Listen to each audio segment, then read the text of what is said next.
Around Dodge City and in the territory on West, there's just one way to handle the killers and the spoilers, and that's with a U.S. Marshal and the smell of Gunsmoke.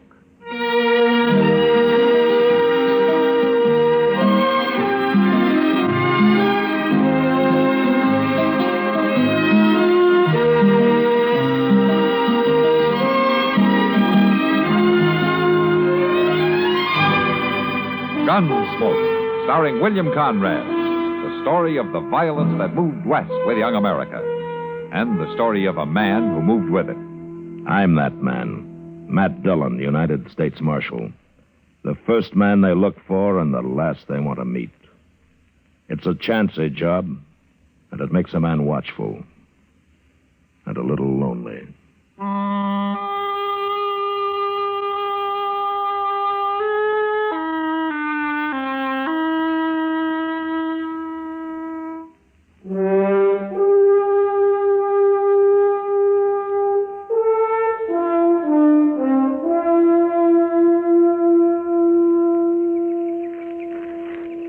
I got our horses saddled, Mr. Dillon.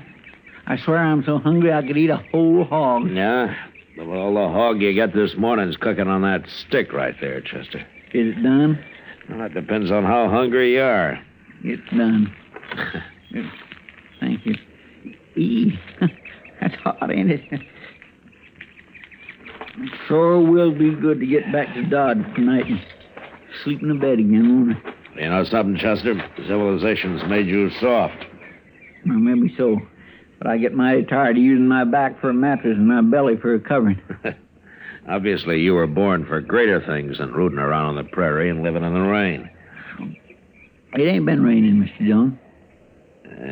No, it hasn't, Chester. But it will. Sooner or later, it's bound to rain. Yes, sir. Wish we'd brought some more bacon.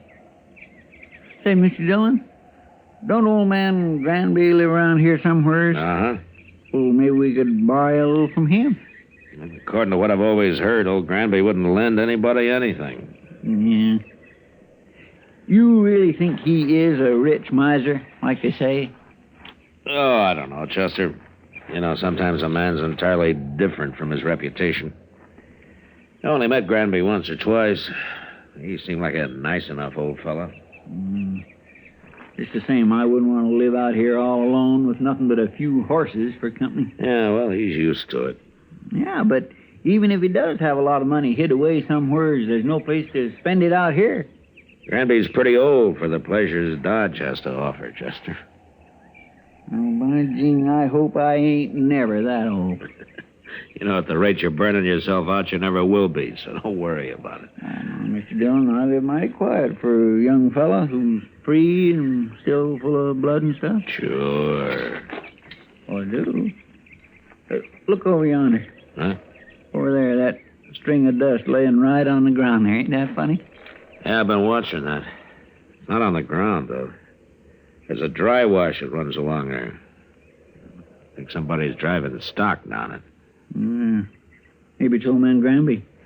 Maybe. Why don't we go over and say hello, huh? All right.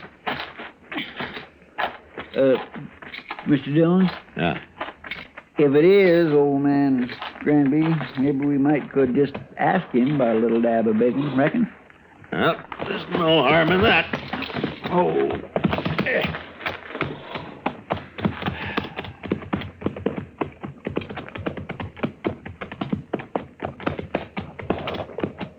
That looks like horses down there. Yes, sir. I can see their heads now. But I don't see nobody driving them. They belong a minute. Now, let's wait here. Yonder he comes. That's not old Granby. Well, let's ride down and say hello anyway, huh?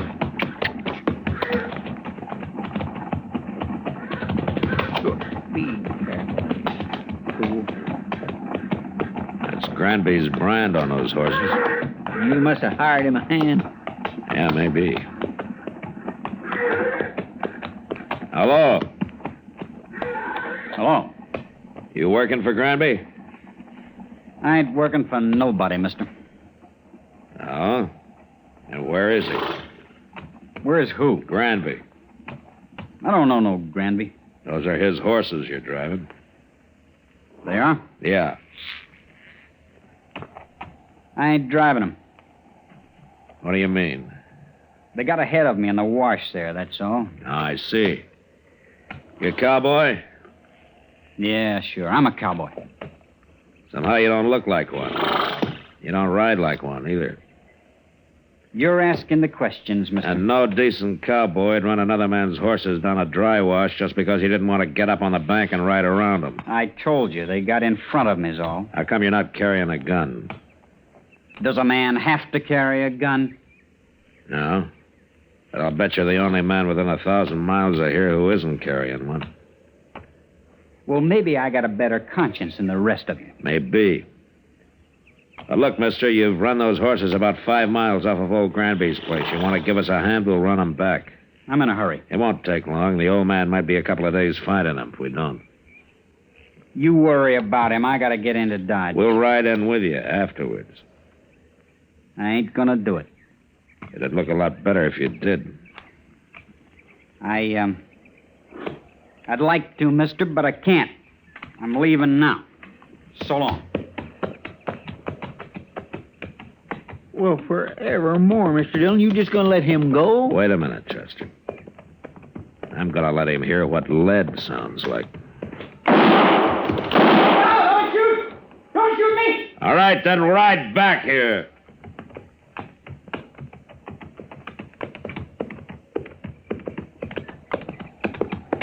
Don't kill me, mister. I'm not gonna kill you unless you try to run away.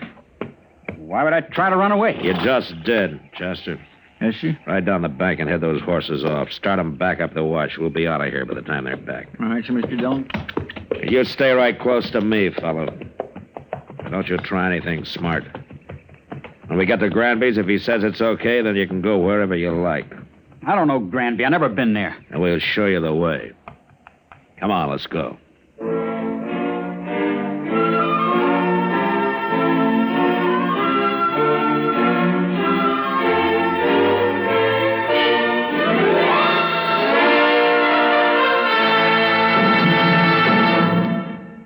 Another visit with Joe and Daphne Forsythe. Joe? Joe? Joe, stop reading that paper and talk to me. I'm listening. Go ahead. Well, I was talking to Mrs. Snyder today. You know, she's the one whose boy had 31% less cavities. Uh-huh. Well, she thinks that we should buy bigger savings bonds. Uh-huh. She says that when people can afford it, it makes more sense. Oh, she says there are a lot of different denominations. They start at $25, but then there are $50, $100, $200, and even $500 bonds. Is that so? And then with the ones we've already bought through the payroll savings plan, we'd have quite a nest egg. Uh-huh. Are you listening to me? Uh-huh. Did you know that the total accumulated compounded semi-annual interest of the Series E savings bond will amount to 93 1/3% of the original purchasing price? Uh-huh. I thought so. Joe, what did I say? You said that United States savings bonds are a safe, easy way of investing. I did. That they help guard our country's freedom. And They're the best investment in America's future. I said something else, too. Oh, yeah. You said that the total accumulated compounded semi-annual interest of the Series E savings bond will amount to 93 1/3% of the original purchase price. Well, now, how did you do that? Husband's trade secret.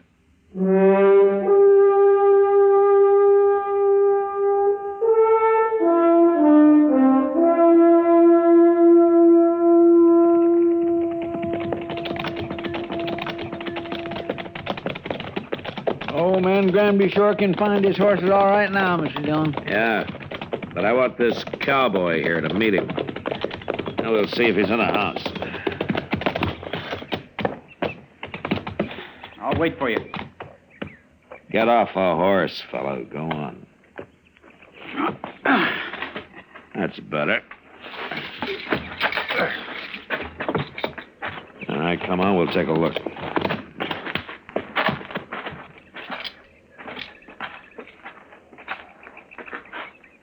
Well, what are you waiting for?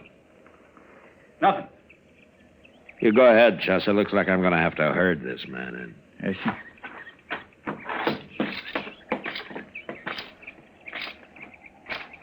You've been kind of balky ever since we ran into you, haven't you? I just don't like being dragged around. I never did. Well, I just want you to meet old Granby. He'll be grateful for your helping run his horses back here. I know what you think, mister. You think I was stealing them horses. Well, I never heard of the old man. I was never near this place. So you told me, but you're here now.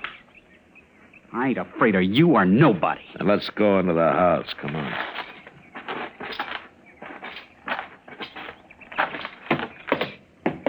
Mr. Dillon? Yeah, what is it, Chester? Old Granby, he's in there. Oh, what's wrong? Right in the room there, Mr. Dillon. He's just hanging there. What? Somebody's went and hung him right in his own house. I don't want to see him no more. You go take a look at him. Pull your gun and hold it on this man, Chester. If he makes some move, shoot him. Yes, sir. Now, you just stand right there, real quiet like. I ain't gonna do nothing. You sure ain't. Just because I happen to be in the country don't mean I killed nobody. Yeah. Mr. Dillon will decide about that. Who is this Mr. Dillon, anyway? He's a United States Marshal, that's who he is. A marshal. A marshal. Looks like you run into the wrong people, fella. Here, I'll hold your gun, Chester, and you search him. All right, sir. Here. Turn around. All right, take it easy. Now, the house is all torn up. He must have been looking for old Granby's money. I was never in that house. Ain't nothing on him. Not a thing. All right, Chester. Here's your gun. Here, catch it. Thank you. What's your name, fellow? Trimble. Joe Trimble. Where are you from? Up north. Up north where? All over. What are you doing down here? Making a change. Sure. And some cowboy you ran into told you about Granby being rich. So you came here and you kicked the old man around and then you hung him, then you tried to find the money. That's a lie. This is the first time I was ever near the place. I'm sure you did it, Trimble, but I wish I had more evidence. The court of law just might not convict you the way things stand. You gonna let me go? No, I'm not going to let you go. I'm arresting you and you're going to stand trial, and I'm going to do my best to see you hung. I didn't do it, I tell you. And I'll go free, too. You'll see. Now, there's something mighty wrong about you, Trimble, and I can't figure it at all. But I'm sure going to find out.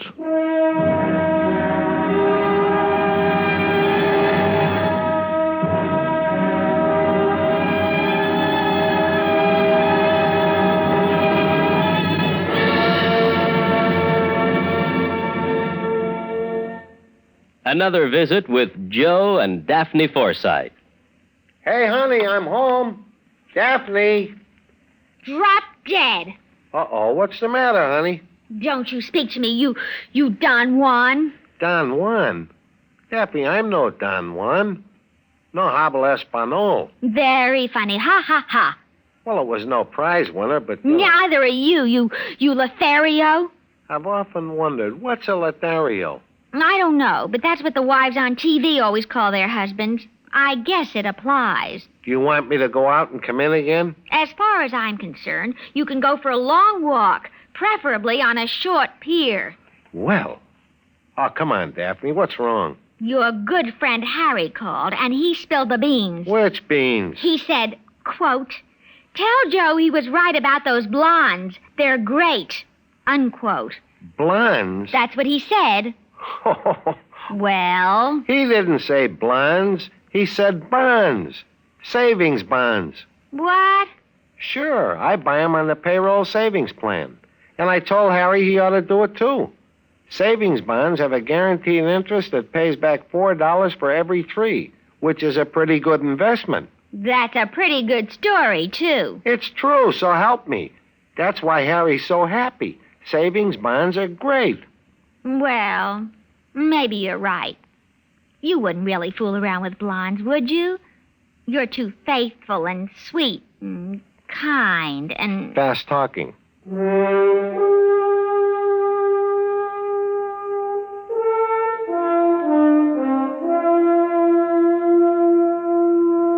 We let Joe Trimble dig a grave up behind the house, and then we laid old Granby in it and covered him with dirt. I was pretty sure now that the old man had never had an extra dollar in his life, and that he'd been killed for no reason at all. Well, anyway, Trimble had done a pretty thorough job of looking for the money, and he'd found nothing. On the ride into Dodge, I tried to figure out just what he was. He didn't seem to fit anywhere. He wasn't a cowboy or a hunter or a gambler or even just a drifter. Well, after we got him locked up in jail that night, Doc and I went over to the Long Branch for a drink with Kitty. And I was telling him about it. Now, how old is this fella, man? Around 25, I guess, Doc. Oh, well, then he couldn't be running away from home. He's a little old for that, Kitty. Yeah, well, anyways, they'll hang him. Well, I hope the judge agrees with you, Doc. And why shouldn't he? All I got so far is circumstantial evidence. Well, then you should have shot him out on the prairie. It's a good thing you're not a lawman. Well, Doc. maybe if I were, there'd be fewer killings around here. I doubt it. You going up to Hayes for the trial, Matt? Yeah, I have to. That'll take a week, I suppose. How about? Why? Nothing. Only you just been away for 10 days. Oh, I gotta earn a living, Kitty. Well, you could make more money gambling. Right here in Dodge. Oh, now, Kitty, don't start that again, will you? Good evening, Marshal. Miss Kitty, Doc. Major? Hi, Major. I'd like a word with you, Marshal. Sure, Major, sure. If you excuse us. We'll go over to the bar there. I'll be back, Kitty. No hurry, Matt. Doc's got a lot of money. I'll buy you a drink anytime, Kitty. Well, that's the best offer today, Doc. Let's go, Major. I had to come to Dodge on other business, Marshal, but I wanted to pass the word to you that we're looking for a man. Oh, the Army, you mean? Yes, a deserter. No? Not from Fort Dodge. Oh, where was he stationed, Major? He was with the 7th Cavalry at Fort Lincoln. Up in Dakota, huh? For some reason, they think he headed south. Now, I don't have much of a description of him, just that he was a private, about 25, curly blonde hair, a scar on his left hand. Well, that fits. What was his name? He enlisted as Joe Gould, but he's known to have used the name Trimble. Well, he's right here in Dodge, Major. He what? I got him locked up in jail. Well, that's fine, Marshal. But how did you know that? I think he murdered an old man who lives about a day's ride north of here, and I'm going to have him tried for it. That won't be necessary now, Marshal. I'll take over custody of him. Then he'd be tried at Fort Lincoln for desertion. I want him tried for murder, and I got to be there to present the evidence. Well, you could go up to Fort Lincoln. No, Dakota's out of my territory, Major. Besides, this is a civil crime. The Army wants that man, Marshal. I'm sorry, Major. He's going to be tried in Hayes first. He's still a soldier, even if he did desert. Well, if the judge lets him off, you can have him, but not otherwise. Major, he tortured and hung an innocent old man, and I'm going to do my best to see him punished for it. I'll have to take this up with my superiors. Well, you better hurry. I'm going to Hayes with him tomorrow. I hope you won't regret this, Marshal. I won't, Major. Not if Trimble is properly punished, I won't.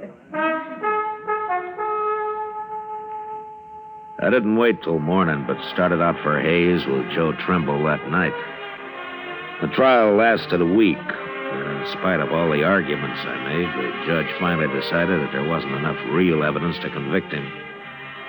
I even tried to make Trimble confess, but he was too smart for that, so there was nothing to do but bring him back and turn him over to the Army.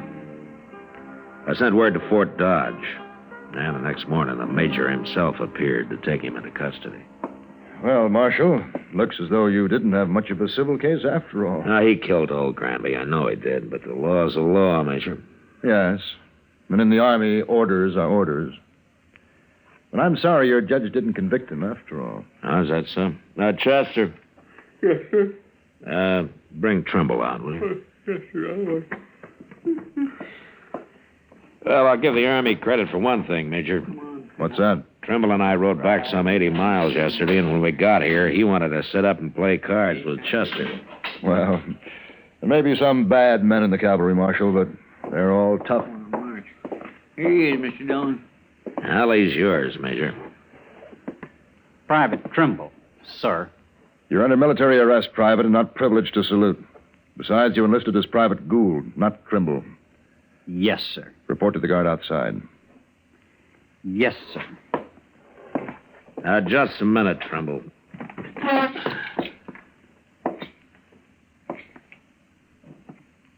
You know that you're mighty lucky, don't you? You should have died for what you'd done. I told you I'd go free, Marshal. It'll catch up with you someday, Trumbull. It always does, somehow. That's all I wanted to say. Yes, sir.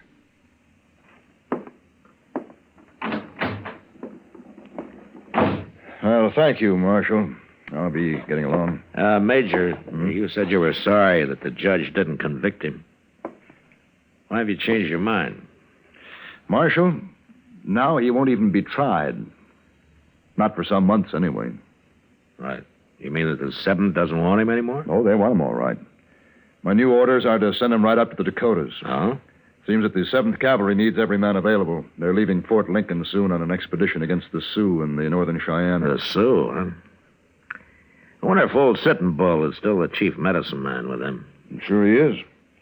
But at any rate, the 7th will be heading into Montana Territory. Yeah. Well, if they're after Sitting Bull's tribe, they will.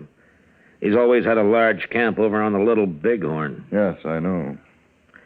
By the way, who's in command of the 7th Cavalry now?